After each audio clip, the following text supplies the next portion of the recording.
What's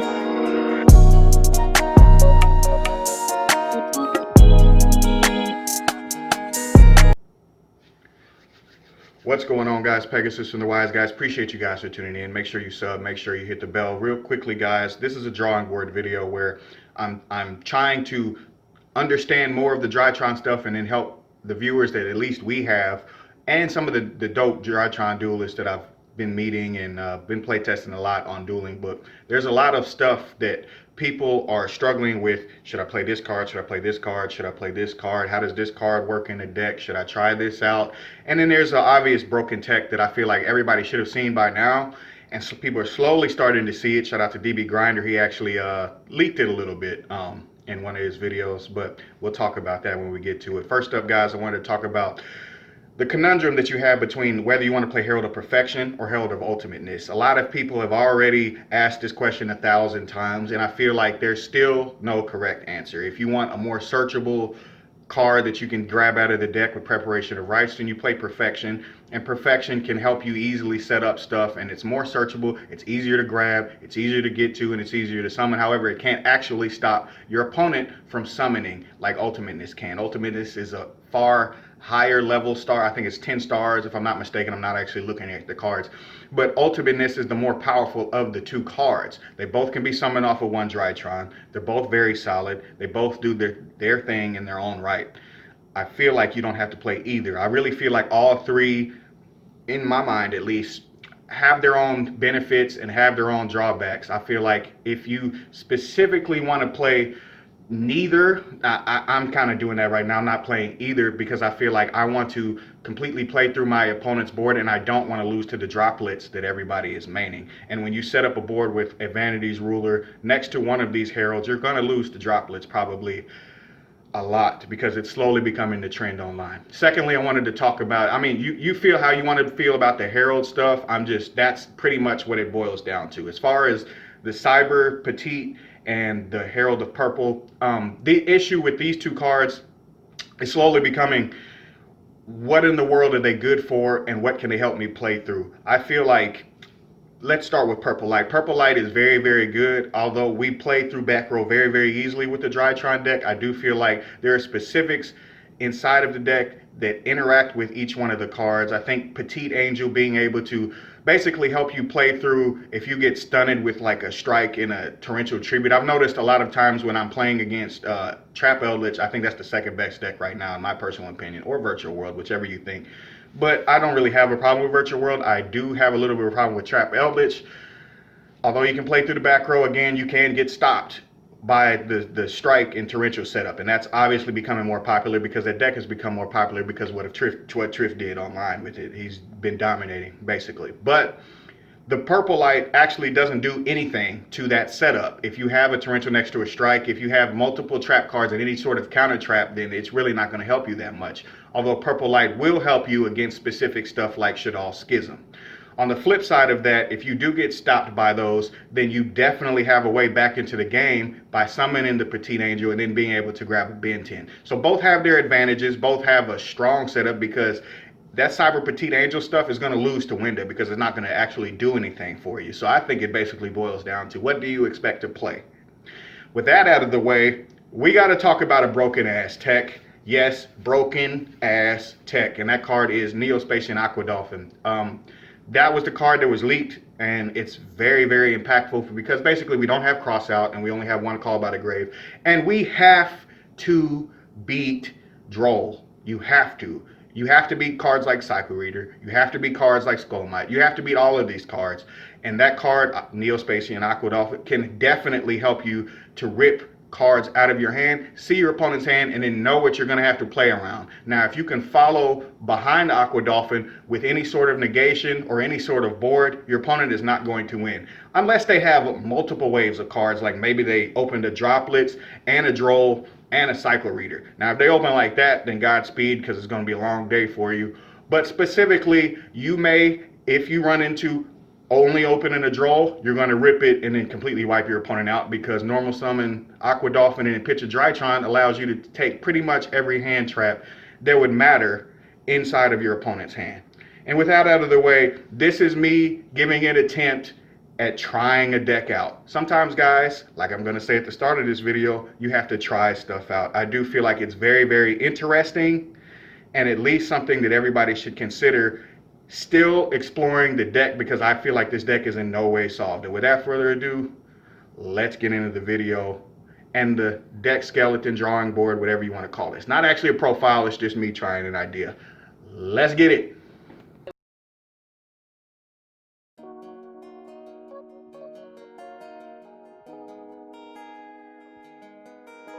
It's getting serious on this track, fam.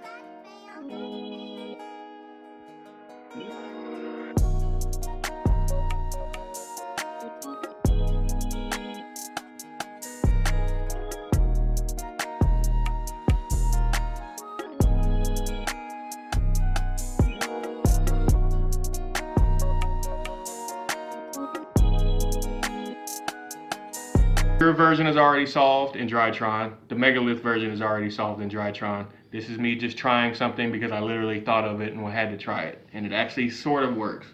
So real quickly, I have 2 proxies. And one of them is Shadal Schism. Shout out to USPS. We're all dealing with that. And we all know how that feels. So that's why I don't have my Shadal Schism. This belongs to the streets now. Alright, so starting off with the cards. The collector's rare Medionis Drytron. It's not Euro. I wanted Euro, but it's still sexy, you know. I really love this deck. This deck is really like intuitive, and if you screw up, you screw up tremendously. And I love decks like that, where if you don't play it right, you're screwed. And this is Nekroz, so you know we got to play Kaleidoscope. I don't play any other ritual spell with Nekroz's name on it because it's not needed. This one specifically because it's the most powerful one in my opinion, and because of a card that we'll get into that sets up this card, which we'll also get into.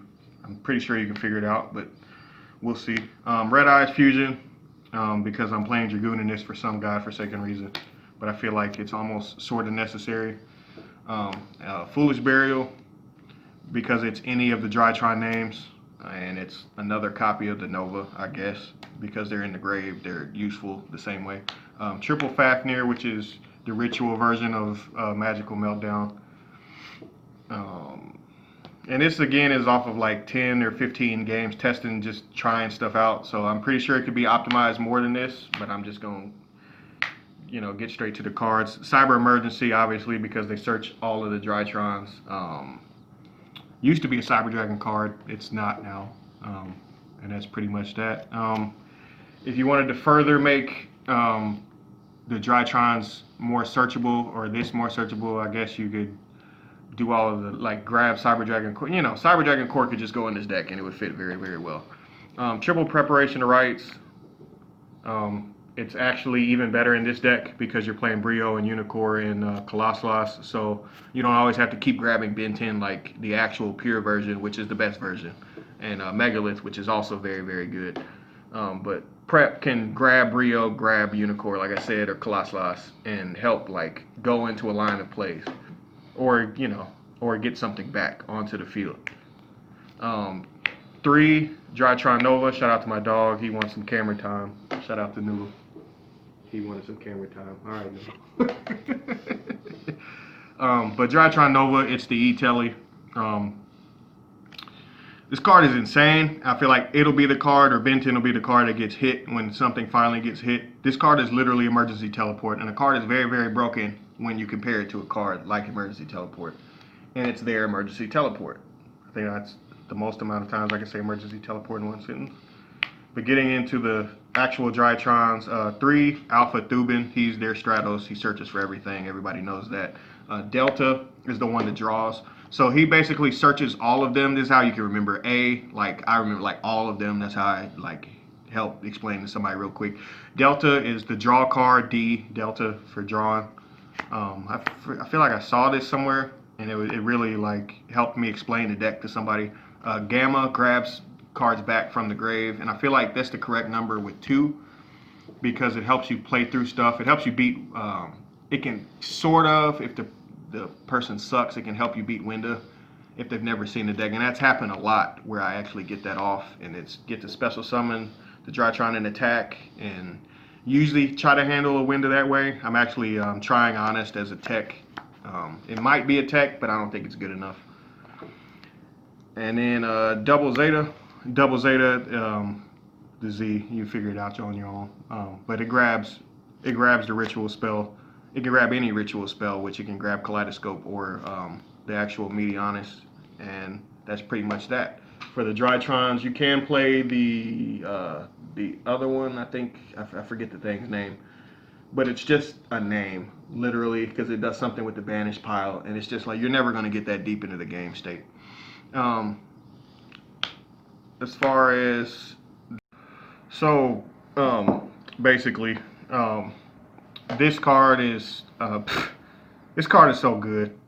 Manju's obviously very, very good. I feel like this card could be a Vanity's Ruler as well, but I feel like this I'm really just trying something out. Feel free to like mess around with this or not mess around with this as much as possible, but I feel like I feel like you almost don't even need the second Manju. I feel like this is really like almost like perfect, and I love this card. This card is absolutely ridiculous, and it's gonna actually help you make a rank 4 or help you get into a Verite Anaconda really, really easy, because you can just grab her off bench and keep going.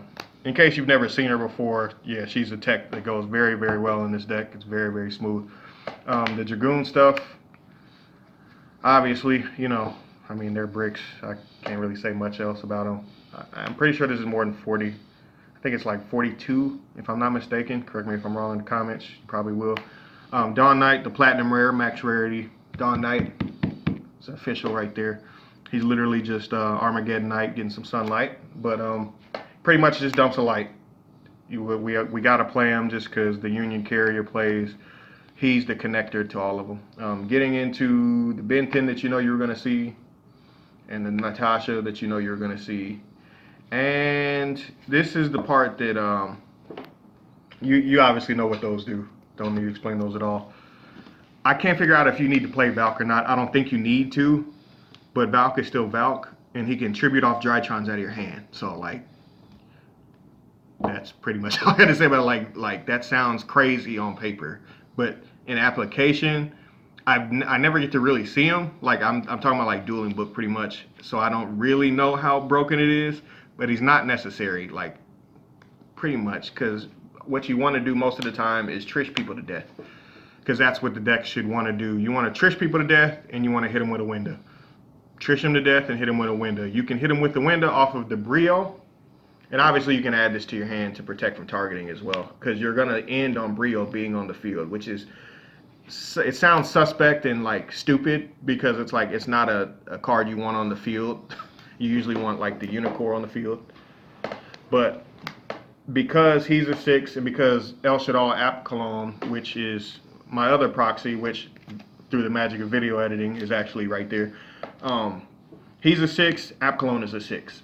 Because he's a 6, off of the Kaleidoscope, you can send to App Cologne and then set up the Shaddai Schism itself, which is stupid, but I mean like Brio doesn't actually proactively do anything on the field, so you just use them and make something else. Usually, you know, I can make a Verite. You can do pretty much anything with the Brio after it's fulfilled its obligation, I guess you want to say. So then that's obviously the Schism. Thanks, USPS, appreciate you. So yeah, the Unicorn, the Colossus, he only takes one Drytron, and he also searches for the Kaleidoscope. And he's not a bad interruption at all. I put this off to the side that just in case you can play this or the Wind Adagnister and summon the both of them. But I feel like you're not worried about summoning them both, but you could have it. But I didn't want to use the extra deck space for that, because I feel like Unicorn is really, really powerful, and so is Colossus. But I feel like if I'm summoning both of them at the same time, something didn't quite go right. Then obviously this is the App Cologne, so through the magic of video editing, this is App Cologne. Winda off of the Schism, because it'll be the App Cologne, and it can either be like a Link Karibo that you took off of the field, or it's probably going to be the Dark Magician or the Red Eyes mixed with the App Cologne that's in your graveyard to actually make the window and interrupt your opponent. And that actually wins the mirror, because I've actually been winning the mirror off of this build for some stupid ass reason, because it's not better than the Vanity's Ruler version. But interrupting your opponent with a window is always going to be good. And as long as Schism is a card, I feel like it may get hit one time. It's just really, really good. Union Carrier, shout out to Tim, you know. He's shaking his head behind the camera, but Union Carrier, the card that should have got hit, but I guess they just wanted to let him hang around for a little bit longer. Union Carrier is really, really powerful, and he's busted in this deck. You grab the Dawn Knight, you connect it to the Gamma usually, or whatever you don't have, and you just keep rolling. And he's a machine that you can ritual summon off of the field, and he can go up to 2,000 off the Dawn Knight anyway, which is really, really stupid. This can be Boral Sword or Access Code Talker. Also, thank you USPS. Sitting in the mail somewhere in Germany somewhere, I believe. The Nightingale, she's better than this guy. Like, she's better than him. Shout out to the border sleeve that's missing. But she's better than him, but this can help you survive a droll. That's why I play it. I've never seen any other use for him besides every time that I get drolled, I'm like, cool, overlay, go. Detach. I wait for something, chain, and then I'm untouchable for a turn. It comes back to me, and then if you give Drytron another turn, they're gonna kill you. So he wins a lot of games, but she's the better card because Zeus is a card, and so is Downerd Magician, which helps you get extra material before you make the Zeus. You don't have to play Downerd, but I feel like why would you not? But seriously, Divine Arsenal is one of the stupidest cards Konami's ever printed. I don't know what they were thinking. I think they're out of their mind. But, that's pretty much all I gotta say about that. And then the another fusion. You got the Dragoon, obviously. And I'm playing the Herald of Arclight because there's still situations where you open Kaleidoscope in the Unicore, and you're like, all right, cool. I'll just grab this. I'll probably grab a Ben 10, and then with the rest of my hand, I'll just loop the Drytrons. And then hopefully I don't get in the Biru, because this build can sort of walk into the Biru if you didn't open very well. But if you did open well, you're never going to get hit by Nibiru, like ever, which is really, really interesting to me. So the Unicorn, the Phoenix, the Masquerena, where the hell my Link Karibo just went? Okay, it's downstairs. So Link Karibo goes somewhere in here, obviously, because you have to play him. And then obviously with this and the Link Karibo, you can make a Union Carrier. And then the Verte Anaconda, because any two leftover monsters just sitting there equals this, which equals this, which equals game. And, through the magic of video editing, you'll see the board at the end of the video. And we're done, because pretty much this is just like the mandatory side deck right now. I'm exploring some stuff, but I feel like just grab a bunch of cards. Nobody has locals right now. It's the holidays. COVID's going on anyway. It's like, man, just figure it out online. But try it out. It's not as good as Vanity's Ruler. It's not as good as Ruler Turbo, the pure version. It's not as good as the Megalith version. But it's still something. So I just wanted to try it. If you have an idea, you have to try it. This is my attempt at trying it. Try it out. You may find something more broken than me. I'm out.